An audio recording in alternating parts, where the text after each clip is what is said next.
Good morning, this is Tom Bhramayana with CJ Brown, and I'm in Baton Rouge, Louisiana. Woo! Lovely day, I tell you, and looks like I got a lot of stuff on the plate. But today I'm talking to buyers. I wanted to let you know that if you're starting out looking at properties, you want to make sure you do, number one, find out what it's going to cost you. A lot of people get an idea that they're getting a 100% loan, and that means that it doesn't cost you anything. Or they're getting an FHA loan and they got to come up with 3.5% and that's it. Well, do this. Get with your loan officer. If you don't have one, you need to get one. But get with your loan officer and make sure that they give you an IFW. An IFW is Initial Fees Worksheet. This is the old good faith estimate. There's a brand new good faith estimate that the government worked hard spending tax dollars on, and it sucks.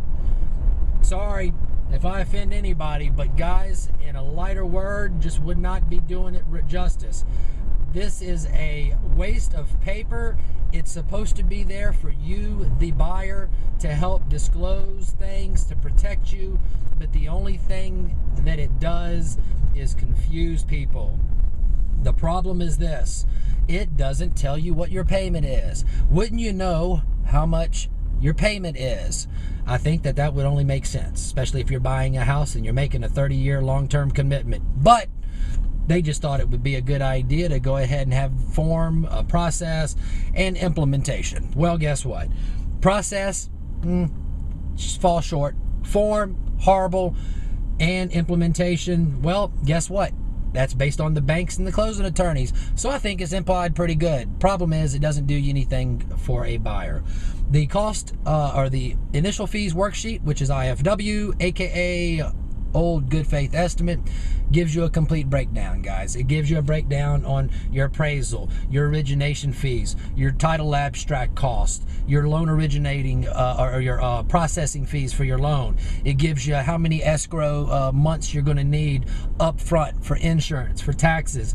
It's going to show you your MIP, mortgage insurance premium for the loan if you're not borrowing, or if you're borrowing more than 80% of the value of the property. So what this does: $200,000 house, 3.5% down, $7,000 you need of your own money right away. Now guess what?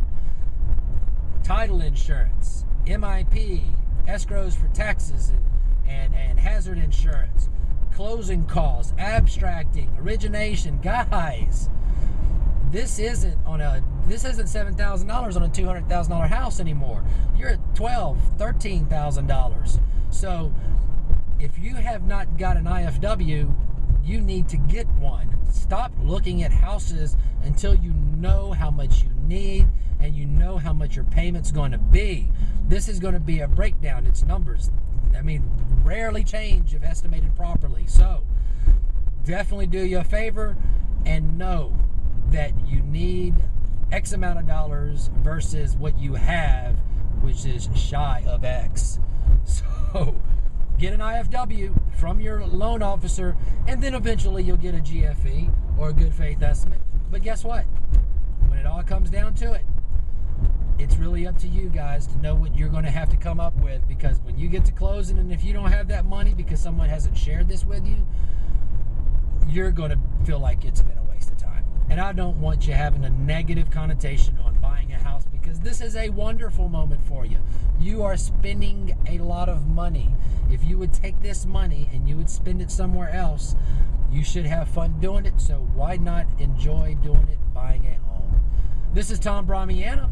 If you have any questions or comments, you can always email me at ptbproperties@hotmail.com, or you can visit my website at tombahama-mama.com. Thanks, guys, and I hope y'all have a fantastic day.